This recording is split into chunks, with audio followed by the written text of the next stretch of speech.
스트레스 풀고 가세요. 오늘의 사연 들려드릴게요. 안녕하세요. 오늘은 정말 따뜻한 마음이 되는 저의 이야기를 들려드리려고 해요.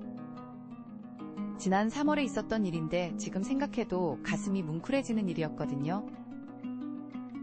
저는 올해 78살이고 다리가 불편해서 지팡이를 짚고 다녀요. 그날도 병원에 수술 예약을 하러 갔다가 돌아오는 길이었어요. 수술비로 모아둔 돈 130만 원 정도를 가방에 넣고 다니고 있었는데 그게 문제였죠. 시내버스를 타고 집으로 돌아오는 길이었어요. 평소처럼 창가 자리에 앉아서 멍하니 밖을 보고 있었거든요. 나이가 들어서 그런지 요즘 자꾸 깜빡깜빡하는 일이 많아져서 걱정이었는데 그날 정말 큰일이 날 뻔했어요.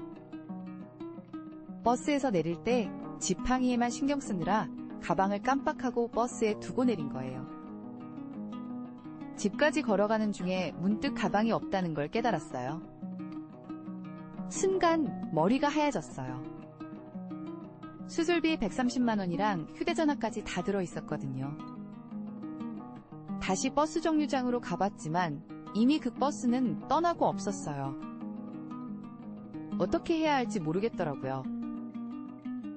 버스 회사에 직접 연락할 수도 없고 혼자서는 정말 방법이 없었어요. 그래서 생각해낸 게 파출소였어요.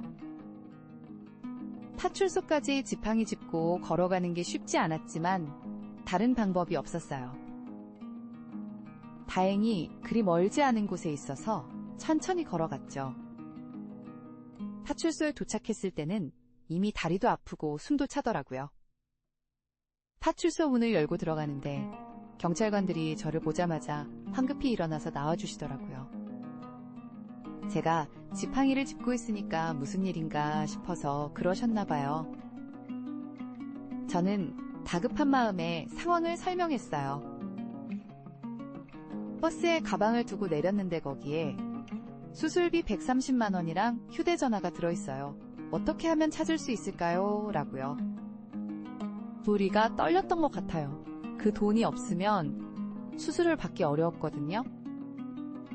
경찰관들은 제 이야기를 듣자마자 바로 움직이기 시작했어요.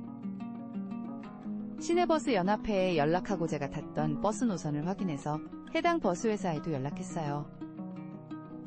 정말 발빠르게 움직여주시더라고요. 다행히 제가 탔던 버스 기사님과 연락이 닿았어요. 기사님이 가방을 발견하고 보관하고 계셨다는 거예요. 정말 다행이었어요. 그때 얼마나 안도했는지 몰라요. 경찰관들은 저를 경찰차에 태워주셨어요. 다리가 불편한 제가 다시 버스 정류장까지 걸어가기 힘들다는 걸 아셨던 거죠. 경찰차를 타본 건 태어나서 처음이었는데 이상하게 기분이 좋더라고요. 버스 정류장에 도착하니까 경찰관 몇 분이 더 오셨어요. 차량도 여러 대 보내주셨고요. 제 가방 하나 찾는 일에 이렇게 많은 분들이 도와주시니까 정말 감사했어요.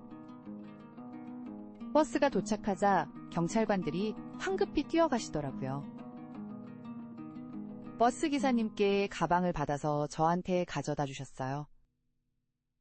가방을 받아서 확인해 보니까 정말 그대로 다 있었어요.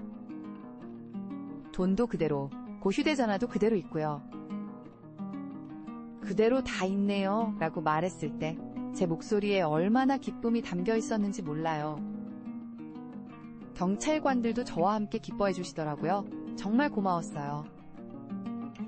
그런데 이게 끝이 아니었어요.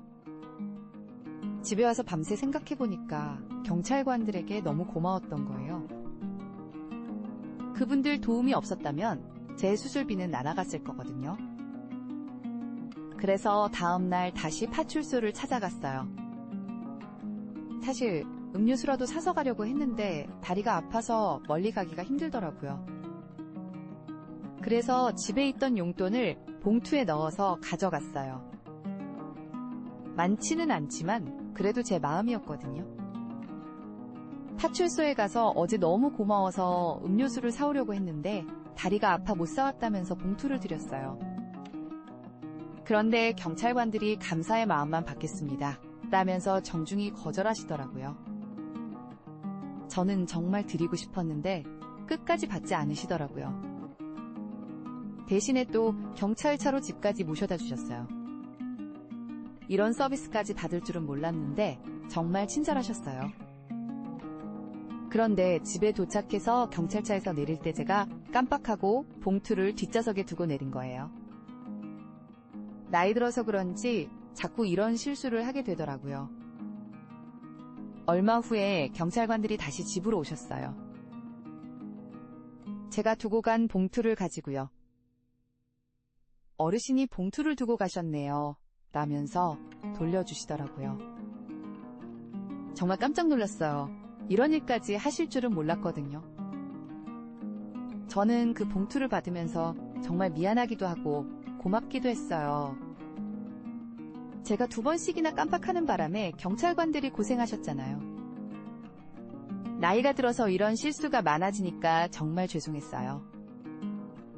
하지만 경찰관들은 전혀 귀찮아하시는 기색 없이 친절하게 대해주셨어요.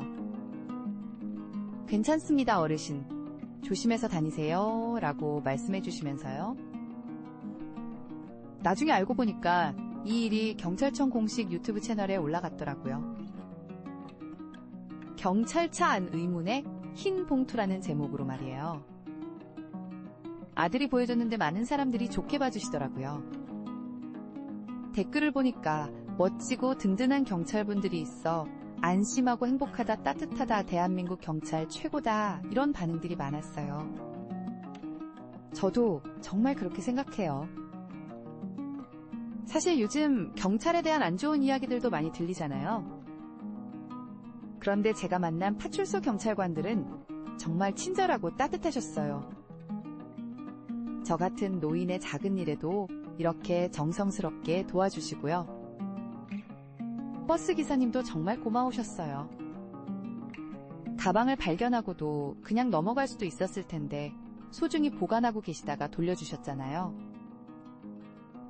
시내버스 연합회에서도 빠르게 연락을 도와주셨고요. 이 일을 통해서 느낀 개아직 우리 사회에는 따뜻한 마음을 가진 분들이 많다는 거예요. 저 같은 노인이 도움이 필요할 때 이렇게 많은 분들이 도와주시니까 정말 고마웠어요. 나이가 들수록 깜빡깜빡하는 일이 많아져서 걱정이 많았는데 이런 일을 겪고 나니까 혼자가 아니라는 생각이 들어요. 어려울 때 도움을 요청하면 따뜻하게 도와주는 분들이 있다는 거죠. 수술도 무사히 잘 받았어요. 경찰관들 덕분에 찾은 그 돈으로 말이에요. 지금은 회복도 잘 되고 있고 다리도 예전보다 좀 나아졌어요. 가끔 파출소 앞을 지날 때면 그때 일이 생각나요. 그리고 그 경찰관분들이 보이면 꼭 인사를 드려요. 그분들도 저를 기억해 주시면서 어르신 안녕하세요 하고 반갑게 인사해 주시거든요. 정말 고마운 분들이에요. 이런 경찰관들이 있어서 우리가 안심하고 살 수 있는 것 같아요.